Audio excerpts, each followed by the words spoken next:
Samantala, hinamon naman ni dating Ilocos Sur Governor Chavit Singson si Pangulong Ferdinand Marcos Jr. na tinawag niyang utak sa likod po ng flood control project scandal sa bansa sa isang debate. At nanawagan din ng dating opisyal sa taong bayan at mga religious organization na dumalo at suportahan ang ikakasa niyang one-time, big-time rally laban sa katiwalian. Detalye sa live report ni TJ Mendoza. TJ. Ali, tama ka, hinihibok na ni dating Governor Chavit Singson ng taong bayan na magsagawa nga nitong one-time, big-time rally para umano maiparinig na sa Malacanang ang matagal ng hinaing ng mga Pilipino at ng taong bayan ukol nga dito sa hindi matapos-tapos na investigasyon kaugnay sa maanomalyang flood control projects.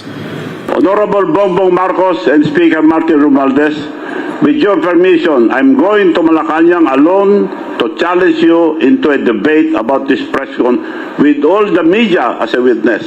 Yan ang matapang na hamon ni former Ilocos Sur Governor Chavit Singson kay Pangulong Bongbong Marcos Jr. kasunod ng kanyang alegasyon na ang Pangulo umano ang utak sa likod ng korupsyon sa malawakang flood control scandal. Matagal na raw gustong ihayag ni Singson ang mga alegasyon laban sa Pangulo pero hinintay raw niyang umabot ito ngayong unang buwan ng bagong taon. 40 taon na raw kasi simula nang mapatalsik ang rehimeng Marcos Sr. Eksakto rin kaparehong 68 years old na rin ng nakababatang Marcos ngayon ang edad rin ng kanyang ama nang mapatalsik sila sa Malacanang. Pagbubunyag pa ni Singson, sina Sara Diskaya raw at Orly Gutesa ang pinaka-credible na testigo laban sa Pangulo. Pero tila itinatago raw ng dating Speaker Martin Romualdez si Gutesa kung kaya't wala raw nagsasalita laban sa pamilyang Marcos. Pero para maiparinig raw ang sigaw ng taong bayan sa Pangulo, We will schedule a one-time, big-time rally and nakikiusap ako sa lahat ng religious organization, lahat ng nagmamahal sa ating bansa, lahat ng ayaw sa katiwalian, pag-grabe and corruption.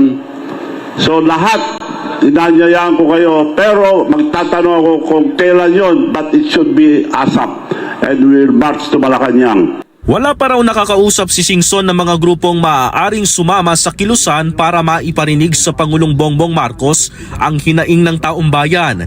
Pero isa ang sinisuguro ng dating mambabatas na maraming dadalo sa tinawag niyang one-time big-time rally. Bukod sa hamon na debate, may open letter rin si Singson kay AFP Chief of Staff Romeo Browner Jr. na binasa niya sa harap ng media.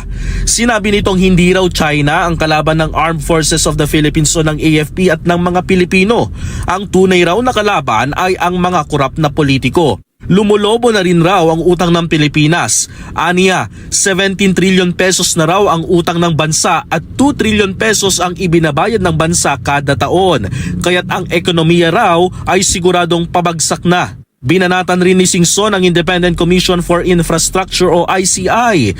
Hindi raw kasi nito iniimbestigahan ang mga ghost at substandard flood control projects sa baluarte mismo ng Pangulo sa Ilocos Norte. Wala pang komento ang Malacanang at ang Pangulo maging si ICI Advisor Retired Justice Andres Reyes Jr. sa mga naging alegasyon ni Singson. Ali, wala pang ibinibigay na petsa, partikular nga yung kung kailan niya gustong mangyari ito one-time, big-time rally.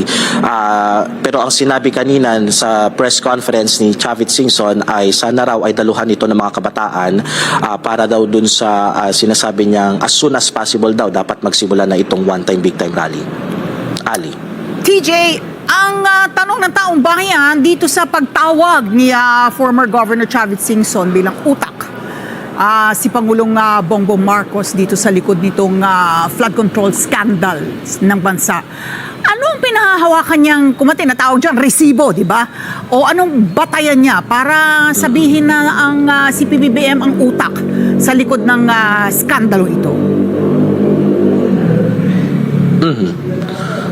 Ali, yung mga binabanggit mo o yung hinahanap nating mga resibo nga para mapatunayan na sana masabi natin na ang Pangulong Bongbong Marcos ang utak nga dito sa likod ng maanomalyang flood control scandal ay hawak raw mismo ni Chavit Singson. Hindi niya ito ibinigay directly sa media kanina, pero i-present niya iyon via video presentation. Yung ibang ang bahagi ng video presentation ay aminado siyang gawa raw ng AI, pero sabi niya nananatili ang mensahe roon na sana raw ay panindigan ng Pangulo itong investigasyon kaugnay nga sa maanomalyang flood control scandal. Ito rin, Ali, binanggit rin kanina ng dating gobernador na yung pagbabanggit nga ng Pangulo dun sa ilang pages ng GAA noong 2025, alam raw mismo ng Pangulo yung nilalaman ng mga yon dahil dun sa mga naunang statements ng Pangulo na pinag-aralan niya iyon bago niya i-veto yung ilang mga line items. Pero gayunpaman, lumusot pa rin itong mga maanomalyang flood control scandal dahil daw may basbas ito mismo ng Pangulong Bongbong Marcos. Ali. May nabanggit ba ang former governor tungkol dito naman sa kapipirma lamang na 2026 national budget? Ali, kanina kasi nung nagkaroon ng press conference si dating Governor Chavit Singson, hindi pa napipirmahan ng Pangulo yung ating General Appropriations Act for the year 2026, kung kaya't hindi pa namin siya nahinga ng komento ukol dyan. Pero yung pinanatan niya talaga ay yung mga nakaraang budget na pinirmahan niya nitong tinawag niyang former friend na si PBBM. Okay, huling tanong na lang, TJ. Dito, ito ay hamon na magdebate sila ng Pangulo at ni former Speaker Martin Romualdez. Pero dito sa kanyang liham din kay AFP Chief General Romeo Browner, wala bang nilalabag na batas ang former governor?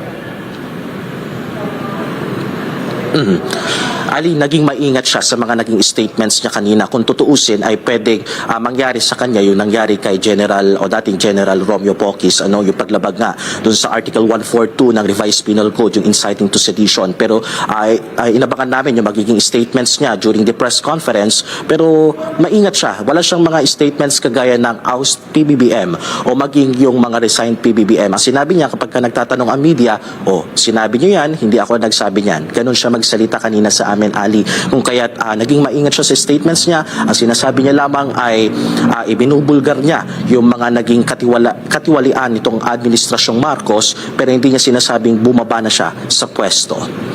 At kapag hindi tinanggap ang hamon niya, ano ba ang sabi ni former Governor Chavit Singson? Kapag hindi pinatulan ng Pangulo ang kanyang hamon sa isang debate? Kung sakali mang hindi matutuloy ang magiging debate ng Pangulo at ni former Governor Chavit Singson, ay mananatili yung kanyang panawagan na paulit-ulit na magkaroon ng kilusan o yung mga rally nga para maiparinig sa Pangulo at sa Malacanang. Yun ang kanyang termino kanina, Ali, para magising raw ang Malacanang dito nga sa malawakang korupsyon na nangyayari sa ating bansa. Okay, maraming salamat, TJ Mendoza, nag-uulat live. Happy New Year, TJ.